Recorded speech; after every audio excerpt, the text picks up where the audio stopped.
Welcome to AB tutorial. ఇక మనకి ఈరోజు వచ్చేప్పటికి టుడే జాబ్ అప్డేట్స్లో భాగంగా మనకి ఇండియా వైజ్గా సెబీలో వచ్చేప్పటికి 120 ఆఫీసర్ పోస్టులు అంటే ఇక్కడ రావడం జరిగిందనమాట. ఇక ఈ వచ్చేటికి ఆఫీసర్ గ్రేడ్ ఏ అసిస్టెంట్ మేనేజర్లు, ఇక మనకి జనరల్ కోటాలో వచ్చేప్పటికి 80, లీగల్ 16, ఇన్ఫర్మేషన్ టెక్నాలజీ అనమాట 40, అదేవిధంగా రీసెర్చ్ చేయడం అఫీషియల్ లాంగ్వేజ్ 3 అనమాట. మనకి డిగ్రీలో ఖచ్చితంగా పాస్ అయి ఉండాలన్నమాట. మాస్టర్ డిగ్రీ కూడా అడిగారు క్వాలిఫికేషన్. December 31 అంటూ కూడా దీనికి సంబంధించి ఏజీకి సంబంధించి ఇవ్వడం జరిగింది. ఇక రిటన్ టెస్ట్ అండ్ కేవలం ఇంటర్వ్యూ దగ్గర ఈ యొక్క సెలక్షన్ ప్రాసెస్ ఉంటుంది. లాస్ట్ డేట్ January 24 అనమాట. ఇక ఏడిఐ బెంగళూరులో అసిస్టెంట్ ప్రాజెక్టులకు సంబంధించి ప్రాజెక్ట్ అసిస్టెంట్లు అనమాట. ఇక నీట్గా NIT దుర్గాపూర్లో ఉద్యోగులకు సంబంధించి, విధంగా CDACలో ఖాళీలు 19, ఇక ప్రభుత్వ ప్రెస్లో పోస్టులు అంటూ కూడా ఇక్కడ రావడం జరిగింది 149 అనమాట. Security printing and minting corporation of India limited, ఇది వచ్చేప్పటికి నాసిక్ అనమాట.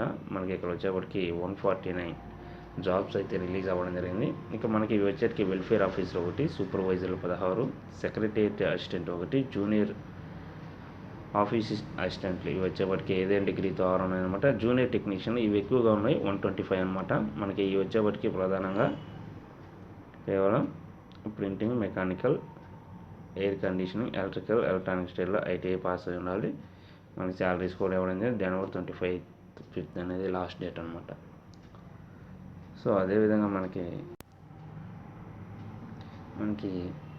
ESIC తెలంగాణ రీజియన్లో 72 జాబ్స్ అంటే ఇక్కడ కూడా రావడం జరిగింది. ప్రాంతీయ రీజనల్ ఆఫీస్ సంబంధించి హైదరాబాద్ హెడ్ క్వార్టర్గా. సో దీనికి MTS పోస్టులకు సబ్జెక్ట్ వచ్చేప్పటికి కేవలం 10th క్లాస్ క్వాలిఫికేషన్ అనమాట. అదేవిధంగా ఇక్కడ వచ్చేప్పటికి మనకి దీనికి సంబంధించిన details stenographer, upper division clerk పోస్టులు కానీ, మల్టీ టాస్కింగ్ స్టాఫ్, దీనికి ప్రిలిమినరీ కానివ్వండి, మెయిన్స్ ఎగ్జామ్ 200 ఉంటుంది.